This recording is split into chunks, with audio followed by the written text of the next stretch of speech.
This is Talk City 91.1 FM, where talk really matters. Thank you so much for that, Brother Karega Mandela. Time to get into a conversation with Turunesh Raymond, a multimedia artist and teacher who has been in Trinidad and Tobago for a little over 2 decades and doing some very fantastic. We want to thank you for your presence here this morning. Thank you for inviting me. No, I smile. I don't necessarily like to ask people where they're from. I like to ask people where their accent is from, because that is a little more telling to me. So I'll ask you, where is your accent from, Turunesh? My accent is a mixture of influences, because I speak a number of European languages, and I guess everything coming together and producing this. And I speak a little bit of my native language, so everything together is coming, you know. From your perspective, what is the art scene like in Trinidad and Tobago? Adornment, not very dynamic. There are small pockets, you know, but by and large, I think that art is undermined, is not valued the way it ought to be valued, because art is really a powerful medium. But it's been used for advertising, for all kind of different things, but not the actual art, you know, that has, I call it the art that is not just about money and about selling. It's not so successfully sold. And as you know, art is also a healing tool, and that is completely neglected, I think.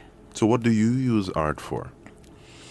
Well, I use art to heal myself, hopefully, and also to influence other people to feel encouraged to also do art. What age range of students do you have? I teach all age range, from little children to grown adults. But my preference are children. I'll be honest with you. They are very because they are new, you know, and it's not just that they learn from me. I'm also learning from them. I'm learning to deconstruct myself, you know, because we are being sort of put in a box. As you are trained, you are also told what is possible, what's not possible, what is, you know, and children don't have those kind of restrictions, don't have those kind of, boundaries. And that is, art is about that. It's about being free and not having any boundary. But do you teach within curriculum, in terms of like school curriculum? No, you cannot teach art within that. It has to be done because it's part of the school and stuff like that. But no, I don't teach art that way. I teach art it's like as art therapy. Yeah. Because my question, if you did teach within the curriculum, would be whether or not you're teaching for a curriculum, or you're teaching to actually try to liberate artists? Yeah, well, no, the curriculum is a prison cell. You can't really, you don't have a lot of room to maneuver. I know teachers that are artists and that teach within that framework, and they are completely frustrated. And what they are saying too is that their own creativity is in fact in jeopardy, because of this kind of very, very, it's a serious structure, you know, it doesn't allow you any breathing space. So how do you think we can actually incorporate art into schools in a way that is liberating, isn't that prison cell, and allows people to think, grow, develop, heal? Well, I think just like a lot of other stuff in standard teaching, the curriculum has to be seriously revised. And that is something that is not just going to happen like that. And art will definitely not be a priority. Art is never a priority for some reason. It should be, but it isn't. So I don't know. I hope that at some point in time, maybe children have a revolution, refuse to go to school or something, you know, but shake the system a little bit. But yeah, the curriculum has to be revised. We will have even a better society as well, I believe, if things weren't so... Because there is a very strong focus and lots of pressure on children to succeed in what you call the standards kind of, you know, English, mathematics and stuff like that. And it's a tremendous pressure on children. They really should have more time to create freely. So I want us to move out of school and move a little closer to Studio 66. Okay. What is Studio 66? Studio 66 is a non-profit organization which has been around for the last probably coming up to 30 years. And that has been active in the immediate community as well as the wider community in promoting art and other things, not just art, but art particularly, the visual arts, and encouraging people to come and learn to do art, create, and charging very minimal fees to make the things accessible, And but we've been doing other things, like we have also been involved with the performing arts. So we had open mics, we had small performances, and also discussions, conferences, and we one of the groups which are based there is the Philosophical Society of Trinidad and Tobago, which meets every 2 Wednesdays, right? So it's been very active like that. Doesn't have a very high profile, but in terms of media and stuff like that. But at a community level, it has been very active. Is there an advantage to being in that space where it's not necessarily of the highest profile, but is situated and entrenched within the community?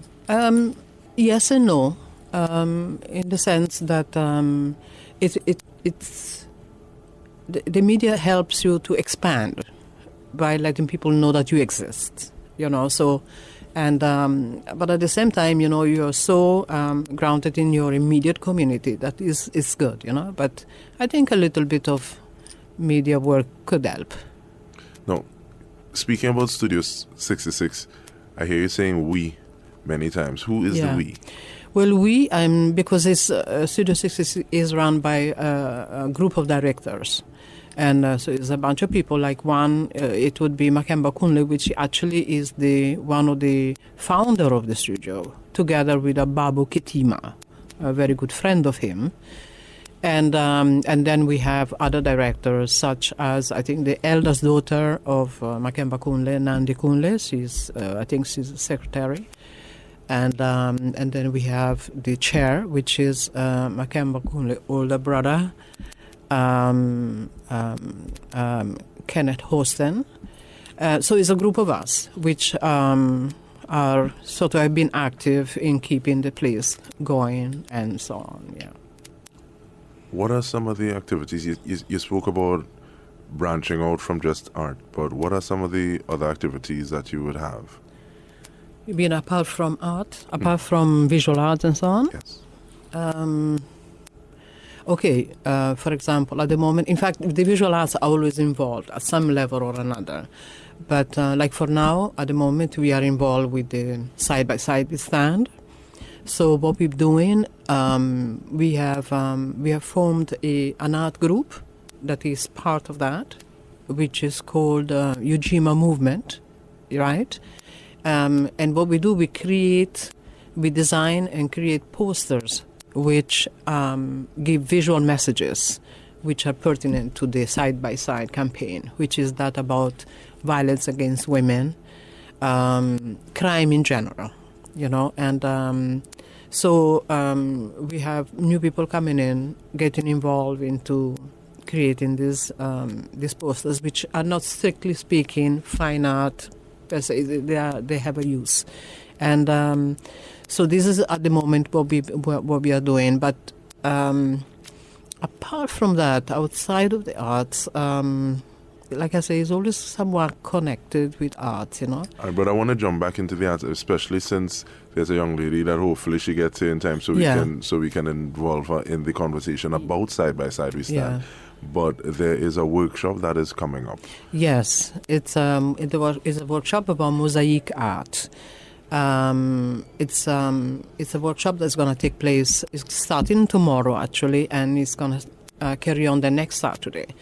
It's very reasonably priced because we know that these are a little bit tight times, right? And but also is a very useful skill to gain Because if you were to engage somebody to do that, it will cost you serious money. Well, you can do it yourself, and be creative and beautify your house and so on.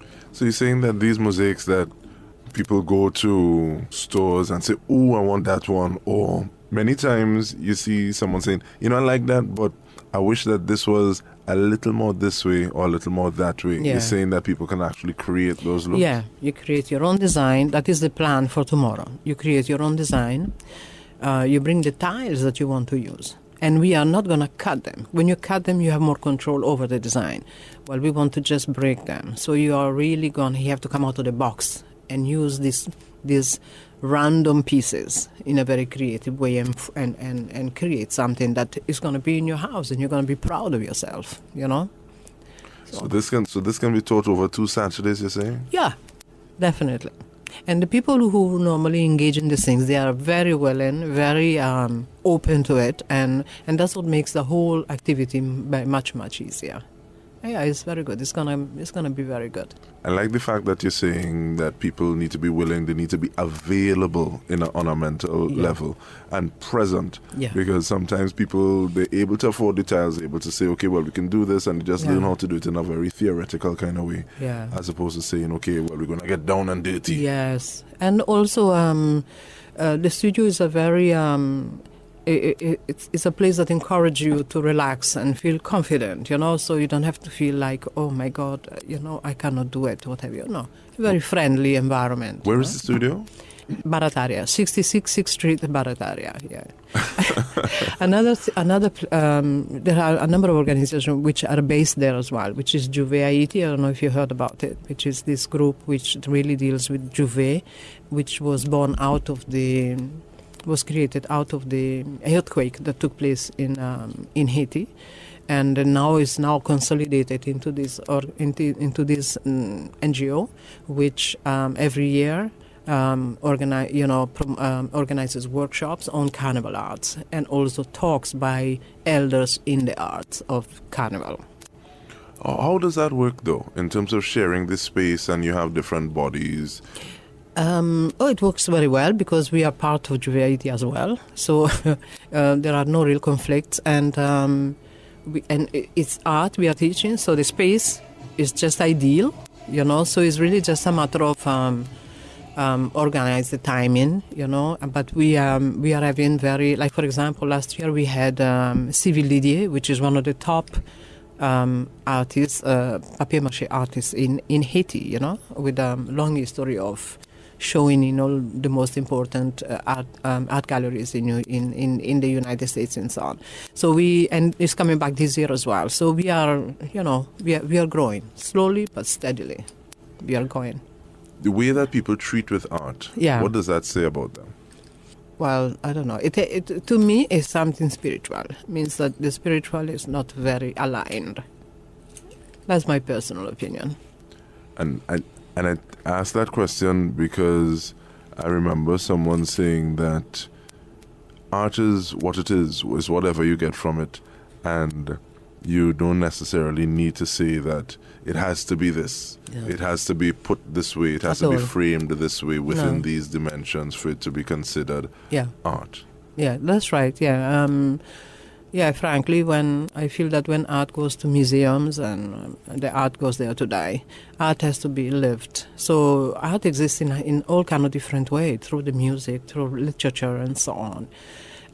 It's just that the visual art, for some reason, has always been... First of all, I think it was considered to be something for the upper class, but it's no longer that. It's come closer to, it has kind of... it's become more accessible to everybody. But I still think that there is that little, feeling, going gallery kind of thing, But so I hope people will come to galleries and relax and admire the art and buy it. Because art is magic, makes magic on your walls in the homes. But you put your art on walls in different places as well. What goes into you making decision that, I'm going to put a piece of art here? That is a mixture of, your eye tell you and your intuitive, everything together, the space, the colors, the ambience, the purpose of the room, all of those are factors that, you tailor into your decision, Yeah. The mosaic workshops are happening tomorrow and Saturday after. Saturday. What are some of the other workshops that have taken place in the space? Well, the last workshop we had, it was a workshop on batik making, which was led by one of the top artists in batik making, his name is Bandele Yapo. He has now gone back to England, but he's up and down, right? And it was very, very good. The work was excellent. They could not believe that what they did, because it was really excellent work. But we have done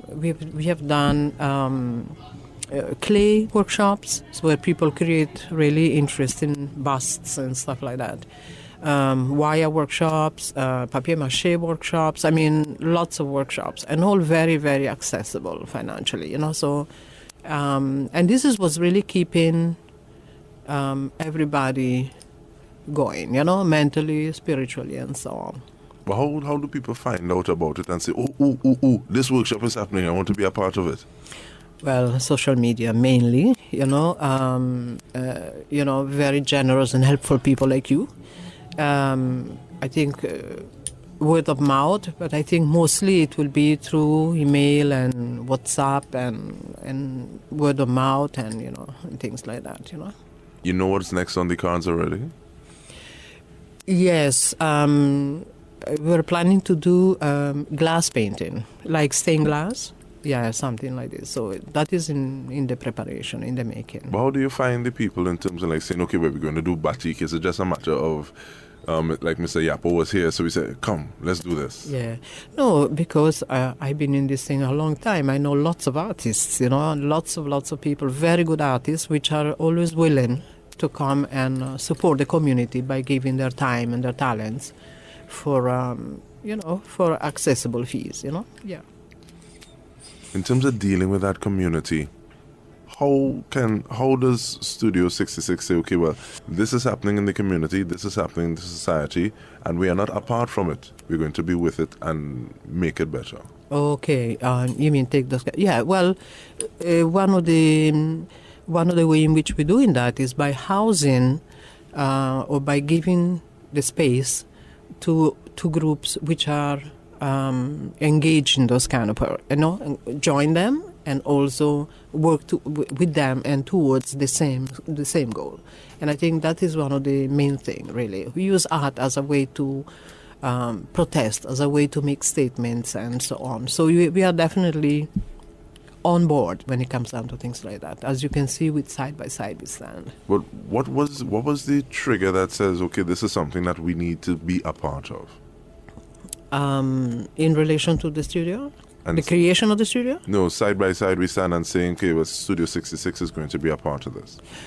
Oh, well, first of all, because we identify with the kind of social failures, if you like, of some aspect of the societies, but it's also because we have common friends which are very involved in those things, like Suniti Maharaj and Roll Gibbons. These are people that are very active in the wider community in trying to bring things together, to revive culture, not to let culture die, and tradition die, and so these are like very powerful people in the sense that they have a consciousness and a progressiveness, that is helping all of this, Yeah. There's some individuals who may say that I, myself, can't make a difference. Like, these people from Studio 66, they're artists, and we have other people who have other skill sets, but I don't see myself being able to make any meaningful contribution to movements like that. What would you tell them? I tell them, come to the studio, because maybe you don't really fully know what you are capable of. Because it's only when you're confronted with something that I have people that they came to the studio and say that they cannot draw. Now you want to see what they do. It is a matter of getting over, it's a kind of a block, or a kind of, in a way, if you can do this, you can't do that kind of situation. You see, the box is the box which are constraining us all the time. Come to the studio. coming to the studio and looking at things a little differently, removing some of those mental Yes. blockages, challenges, stumbling blocks. The philosophical society. Yes. What is the role, or what happens within the society? Well, it was. I think it was organized some 8 years ago or something like that. And I think initially it was really a major discussion about Greek philosophers and stuff. And then slowly kind of evolved, and it came back come back home. So now we are dealing with issues like you were raising before, which concerns the society, but we are dealing with it from a philosophical point of view. So we invite people who are involved in certain struggles or in certain activities, and they talk about the philosophy that pushed them to do that. You know, the decision that they made was fueled by the kind of philosophy that they had. So it has become more a home philosophy, more like Caribbean philosophy as opposed to Greek. Would you also call it something that is a little more practical, because you have yeah. people who are doing things going forward? That's right. Yes. Somebody say philosophy is dead, but you see, if people are they practice the philosophy in a very tangible way, you know, then I think philosophy cannot die, you know. And I think this is what's happening. People are talking about their lives, their philosophy, and their, like you say, what they are doing, more importantly. And this is what gives value to what they are saying, and maybe we can learn something from that. Who are some of the people that you've had? They've spoken, a variety of people from all different fields, from Earl Lovelace, you know, the literary genius, to fashion, one of the top fashion guys here, Robert Young, to Nicole Hendrickson, which is she's going to be talking next Wednesday. And Tommy Isaac, an ex-principal based in Arima, very entertaining fella with very interesting ideas. I cannot remember, but we have a long list, and we have had one every 2 weeks for the last 2-3 years. So I can't remember everybody. Tell me that recorded. Tell me we could look onto it, or is something that we need to be there and is a lot more organic? No, we are now organizing to record everything. Unfortunately, I didn't have a lot of workers with me, you know, so I had to more or less do everything myself. So it was a little bit difficult. But now I have an assistant, Arielle Lagarde. She's going to be filming. She's going to record in everything. So from now on, we should be able.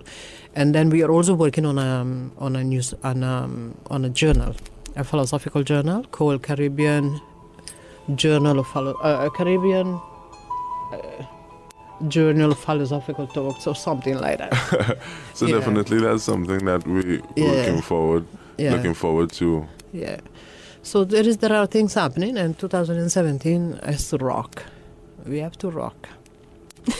Turunesh, we want to thank you so much for your time and just being here, giving us a little insight into what it is you're doing and some of the things that you think we need to do here on Talk City 91.1 FM. Thank you very much.